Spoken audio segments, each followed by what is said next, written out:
सो वंदे मातरम लिखा गया था बाय बंकिम जी, जो एज एन हिम्फ लिखा गया था टू द मदरलैंड। अब इसी के बाद क्या नाम है यार, अवनींद्रनाथ टैगोर, बहुत कॉम्प्लिकेटेड नाम रहते थे उस समय, बट बहुत ही बड़ा नाम है, इसको भी कैसे याद रखोगे, ब्रेक कर दो, अवनींद्रनाथ टैगोर। ओके, सो अवनींद्रनाथ टैगोर जी ने क्या किया, प्रिंट किया फेमस इमेज ऑफ भारत माता। राइट, अब इसके कैरेक्टरिस्टिक के तरफ बढ़ने से पहले हम बुक में देख लेते हैं कि ये क्या है। ये जो इमेज दिख रहा है आपको, ये वाला, इस पेज पे, तो ये वाला जो इमेज था ये क्रिएट किया था अवनींद्रनाथ टैगोर जी ने। राइट, अब यहाँ पर जो ब्लॉग बताया गया है यहाँ पर पहले पढ़ लेते हैं। बुक साथ में रखिए अपने, जैसे कि मैंने पहले से ही बता के रखा था चैप्टर के, कि अपने साथ हमेशा बुक रखें, आपके लिए एडवांटेजेबल होगा। तो देखिए, notice that there is a mother figure here is that shown that dispensing learning, learning का जो सामान होता है, डिस्पेंसिंग लर्निंग, उसका देखने मिल रहा है राइट लेफ्ट हैंड में, अपर लेफ्ट हैंड में। उसके बाद फूड एंड क्लोथिंग, फूड दिख रहा है लोअर हैंड में, लेफ्ट लोअर हैंड में, और क्लोथिंग दिख रहा है राइट हैंड में, अपर राइट हैंड में। Right, and the Mala is in one hand emphasises the acidic quality. अगर आप अपने बुक में देख रहे हो अभी, तो क्या दिखेगा उधर कि जो लोअर राइट हैंड है उसमें एक माला जपी जा रही है, जो हम माला जपते हैं बेसिकली वो माला है, तो वो एसिडिक क्वालिटी को एम्फसाइज करती है। राइट, सो यहाँ पर किस चीज के लिए क्या एम्फसाइज कर रहा है, फूड क्वालिटी, नॉलेज बोल सकते हैं, लर्निंग, ओके, एंड उसके साथ एसिडिक क्वालिटी को भी एम्फसाइज कर रहा है। अब अभिनेंद्रनाथ टैगोर के बाद ऐसे कई लोग आए, जैसे यहाँ पर दिया है like Ravi Varma, before him tried to develop a style of painting that could be the scene of truly Indian. अब देखिए यहाँ पर क्या बताया गया है कि अभिनेंद्रनाथ टैगोर के पहले रवि वर्मा आके गए थे, उन्होंने ट्राई किया था कि एक स्टाइल ऑफ पेंटिंग ट्राई किया था जो ट्रूली इंडियन हो। अब हम ये नहीं कह सकते कि वो फेल हुआ या पास हुआ, बट हम ये कह सकते कि उन्होंने ट्राई जरूर किया था to make an painting a style of painting which is truly Indian.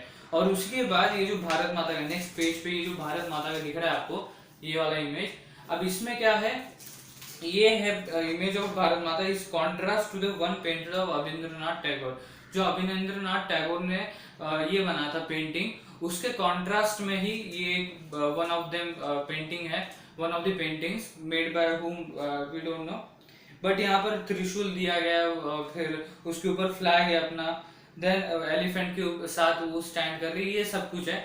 तो जो फेमस इमेज की बात की जा रही है यहाँ पर, ये इमेज है राइट, जिसका portrait as an aesthetic figure, ये कैरेक्टरिस्टिक देखेंगे तो ये समझ में आ गया आपको, ये फिगर जो है आपके बुक में होगा, अगर आप बुक कैरी कर रहे हो तो आपको जल्दी समझ में आ गया होगा। राइट, तो ये थी फिगर जो अभिनेंद्रनाथ टैगोर के द्वारा बनाई गई थी, और उसके पहले रवि वर्मा जी ने भी इसको ट्राई किया था, और इसके कई फॉर्म्स आते गए, जैसे जैसे साल बीतते गए भारत माता के कई फॉर्म्स आते गए, कई तरह से उनको रिप्रेजेंट किया गया, जिससे नेशनलिज्म की भावना बढ़े। राइट, सो ये बुक के थ्रू तो मैंने समझा दिया, अब यहाँ पर आते हैं। तो देखिए, अभिनेंद्रनाथ टैगोर इन्होंने पेंट की the famous image of Bharat माता। इनकी कैरेक्टरिस्टिक्स क्या थी फिर, जैसे कि मैंने बताया, portrait as an aesthetic figure, aesthetic qualities दिखा रही थी वो, मींस जो एस्थेटिक क्वालिटी थी उसे एम्फसाइज कर रही थी। Right, so portrait as an aesthetic figure, ये एक मैंने बता दिया आपको, क्वालिटी बता दिया, उनका कैरेक्टरिस्टिक बता दिया। उसके बाद काम एकदम शांत है, कंपोज्ड है, डिवाइन एंड स्पिरिचुअल, ये सारी उसकी कैरेक्टरिस्टिक है। अब इसको हिंदी में देखते हैं सिंपली फॉर अंडरस्टैंडिंग। ओके, काम मतलब शांत, बहुत शांत है, शांत दिखाई दे रही है। देन कंपोज मतलब शांत चित्त, मतलब जिसका चित्त जो है वो शांत है। ओके, इनका जो चित्त है वो शांत है। डिवाइन एंड स्पिरिचुअल मतलब दिव्यन, आध्यात्मिक, ये वर्ड तो आपने बहुत बार कहीं ना कहीं सुने होंगे कि ये भगवान बहुत ही दिव्य है, आध्यात्मिक है। राइट, सो इनको डिवाइन एंड स्पिरिचुअल बोला जाता है, ये तो समझ में आता है। अब ये जो है काम एंड कंपोज बताने की क्या कोशिश कर रहा है, जो पिक्चर है वो इनकी कैरेक्टरिस्टिक ऐसे दिखा के लाते हैं कि वो बहुत ही शांत है, उनका जो चित्त है वो बहुत ही शांत है, और इसी को देखते हुए क्या हुआ, नेशनलिज्म की फीलिंग बढ़ती गई। राइट, जैसे कि यहाँ पर दिखाई दे रहा है ना, identity of India was associated with Bharat माता इमेज। तो जो भारत माता की इमेज थी वो एसोसिएट किस चीज से हो रही थी, by the identity of India. Right, अब देखिए इसके कई फॉर्म्स निकले, कई साल में कई फॉर्म्स निकले इसके, जैसे डिफरेंट फॉर्म्स हो गए, कोई फ्लैग पकड़ते हो गया, कोई knowledge, learning, food and clothing, okay. उसके बाद एस्थेटिक क्वालिटी दिखा रहा है, कोई इमेज लर्निंग के बारे में दिखा रहा है, कोई इमेज नेशनलिज्म की फीलिंग को ग्रो करने की कोशिश कर रहा है। तो कई फॉर्म्स है इसके, बहुत सारे फॉर्म्स है, राइट। सो उसमें से एक फेमस इमेज थी भारत माता की, जो हमने अभी बुक के थ्रू पढ़ी, और मैंने आपको बोला भी कि आपको अगर बुक साथ में होगी तो इजीली समझ में आएगा। तो वो वाला इमेज था जिसकी कैरेक्टरिस्टिक हमने देखी, portrait as an aesthetic figure, calm, compose and divine and spiritual. उसका मतलब हमने हिंदी में भी देखा। अब देखिए, came to be seen as evidence of one's nationalism. ये एक के मतलब एक पर्सन है, उसके अंदर नेशनलिज्म की फीलिंग जाग रही है, तो वो एक एविडेंस था। ये जो भारत माता की इमेज है, ये एक एविडेंस था to grow the nationalism in one person, okay. ये एविडेंस था ऑफ वंस नेशनलिज्म, किसी की नेशनलिज्म का एक एविडेंस बन रहा था। मतलब क्या, ये नेशनलिज्म की ग्रोथ हो रही थी, किस वजह से, इसको जो ये भारत माता की इमेज थी इसके वजह से, राइट। सो हम कह सकते हैं कि ये it was one of the factor of growth of nationalism, right. So इस तरह से पूरा चल रहा था। एक बार और रिकॉल कर लेते हैं, इमेज और फिगर, जैसे कि हमने एलिगरी का देखते हुए, जर्मनी और मरीन का एग्जांपल लेते हुए बताया मैंने कि जो आइडेंटिटी है नेशन की, वो सिंबलाइज होती है बाय द फिगर और an image. This helps people to identify the nation. ये हेल्प करता है जो लोग हैं उनको किस वजह से, किस चीज में, मतलब टू आइडेंटिफाई द नेशन। उसके बाद क्या है, 20th सेंचुरी में नेशनलिज्म की ग्रोथ हो रही थी। नेशनलिज्म के ग्रोथ के साथ ही इंडिया की जो आइडेंटिटी थी वो एसोसिएट होने लगी थी विद द भारत माता इमेज। अभी जो भारत माता की इमेज थी, सबसे पहले बंकिम चंद्र चट्टोपाध्याय के द्वारा, firstly it was created by him, okay, and he also wrote the Vande Mataram as an hymn to Motherland.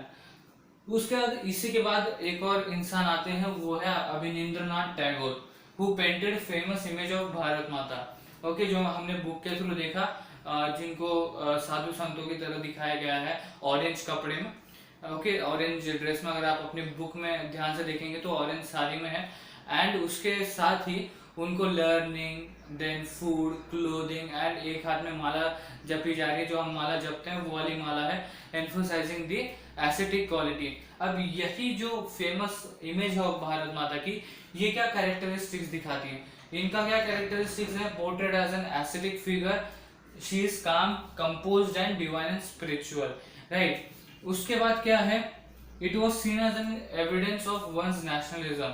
और एक बात बता दूं कि जैसे एलिगरी में था कि मतलब जर्मनिया एक्चुअल में ये नहीं करती थी, क्या थी नहीं वहां पर वॉर्स वगैरह इसमें, बट उनको as an visualising nation, for visualising the nation, collective identity की फीलिंग लाने के लिए उनको रखा गया था, उनका एक एलिगरी बनाया गया था। वैसे ही यहाँ पर भारत माता का इमेज बनाया गया था। भारत माता खुद ऐसे मतलब वॉर्स वगैरह में आई नहीं थी, स्ट्रगल्स में नहीं आई थी, बॉयकॉट कैंपेन वगैरह इसमें नहीं आई थी, but to create the nationalism feeling, nationalist feeling, ये इस चीज के लिए, फॉर वन रीजन, वो भारत माता की इमेज बनाई गई थी। और बहुत लोगों ने ट्राई किया, जैसे कि मैंने बोला, जैसे जैसे साल गुजरते गए, बहुत लोगों ने नेशनलिज्म की फीलिंग को ग्रो करवाने के लिए ऐसे ऐसे भारत माता की इमेजेस पेंट किए जिससे नेशनलिज्म की ग्रोथ हो, ओके, नेशनलिस्ट फीलिंग की ग्रोथ हो, राइट। सो ये सब कुछ था जिसमें हमने देखा